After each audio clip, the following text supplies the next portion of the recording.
Elle soignait les autres, en s'oubliant elle-même. Jusqu'au jour où l'impensable s'est produit. Partie 1. Les urgences d'un grand hôpital de ville, en fin de journée. Des brancards s'alignent dans le couloir, les bips des machines se mélangent aux voix pressées du personnel. Laetitia enfile sa blouse en regardant l'horloge murale. Elle souffle, encore 12 heures. En jetant un coup d'œil à son téléphone rempli de notifications ignorées. Hugo, interne en médecine, termine un café froid en recopiant des comptes rendus. Il bâille, les yeux rouges, mais répond à un collègue, « Ça va, je gère ». Dr Morel, chef de service, traverse le couloir avec un air pressé. Il s'arrête devant le tableau d'affichage en secouant la tête, on est encore en retard sur les admissions. Il va falloir accélérer. Laetitia prend son service. On lui remet une pile de patients à suivre, beaucoup trop pour une seule personne. Elle note en vitesse, sans avoir le temps de poser des questions. Dans la salle de pause, l'horloge indique 19h58. L'équipe de jour file déjà, épuisée. Une infirmière lance, « Tu verras, ce soir ça va être sportif, comme d'habitude ». Une famille arrive paniquée aux urgences. Hugo les accueille, l'air saturé, en demandant « Vous avez pris rendez-vous » avant de se reprendre et de les rassurer. Laetitia hésite entre aller prendre la tension d'un patient, finir une perfusion, répondre à une alarme ou faire un soin déjà en retard. Elle se dit intérieurement, je ne pourrai pas tout faire. Dr Morel réunit rapidement l'équipe au poste de soins. Il parle chiffres, délais, pression de la direction. On doit réduire le temps d'attente, on n'a pas le choix.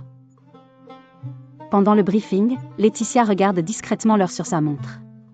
Sa pause repas est théoriquement dans 2 heures, mais elle sait déjà qu'elle risque de ne jamais la prendre.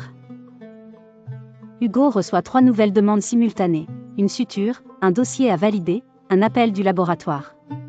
Il répond « J'arrive » à tout le monde, puis reste figé une seconde, paralysé par le trop-plein.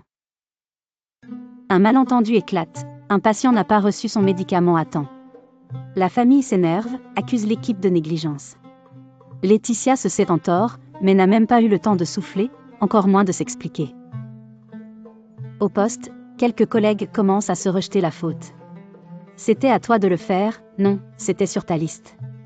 Derrière, le vrai problème est ignoré, personne n'a le temps de tout suivre correctement. Dans le couloir, Laetitia croise une collègue qui pleure discrètement près d'un distributeur. « Je suis juste fatiguée », dit-elle en essuyant ses yeux, avant de retourner au travail comme si de rien n'était. Hugo examine un patient, mais son esprit est ailleurs. Il pense à ses gardes enchaînés, aux cours en retard, aux mails de l'université restées sans réponse. Une infirmière plus âgée, Marie, lui glisse à voix basse, « Tu sais, tu ne pourras pas tenir ce rythme indéfiniment. » Hugo sourit nerveusement, « On verra plus tard. Là, je dois finir cette tournée. » La radio interne annonce l'arrivée de plusieurs blessés d'un accident de la route. Instantanément, tout le service se crispe. Les agendas invisibles, les besoins personnels, les pauses, tout disparaît. Laetitia court préparer une salle. Elle sent son cœur battre vite, mais elle avance en pilote automatique, sans réfléchir. Seule l'urgence immédiate compte. Dr Morel demande à Hugo, « Tu peux rester après ta garde pour aider demain matin ?» Hugo hésite à dire non, mais lâche finalement, « Oui, bien sûr. » Dans la salle de pause vide, l'horloge affiche 23h30. Laetitia regarde son sandwich encore emballé. Elle a déjà repoussé sa pause 3 fois. Elle finit par manger debout, entre 2 alarmes. Un patient âgé lui demande doucement, « Vous tenez le coup, vous ? Vous avez l'air très fatigué. » Laetitia esquisse un sourire, « Ne vous inquiétez pas pour moi. » Un dossier mal rempli refait surface. Dr Morel hausse le ton sur Laetitia et Hugo, « Vous devez être plus rigoureux, on n'a pas de marge d'erreur. » Aucun des deux n'ose répondre, on n'a pas de marge de temps non plus. Au vestiaire, Laetitia lit un message de sa sœur, « Tu viens au repas de famille dimanche ? Ça fait 3 fois que tu annules. » Elle n'ose pas répondre, referme le téléphone. Hugo regarde son propre téléphone, plusieurs messages non lus de ses amis qui organisent une soirée. « On ne te voit plus, tu travailles tout le temps ou quoi ?» Il soupire, tape « Désolé », encore de garde, puis efface avant d'envoyer.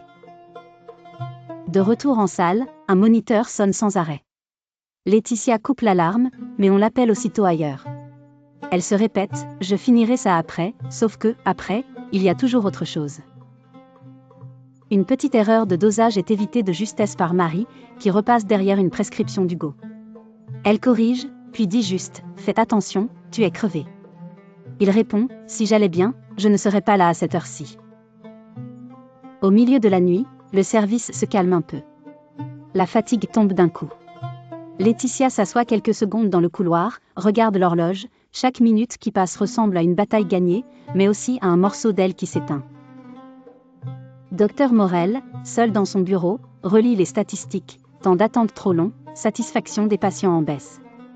Il pense à demander plus de moyens, puis se dit, on fera encore mieux avec ce qu'on a, lui aussi se ment un peu sur les limites.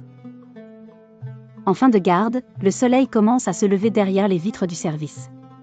Laetitia et Hugo se croisent au vestiaire, cernés, silencieux.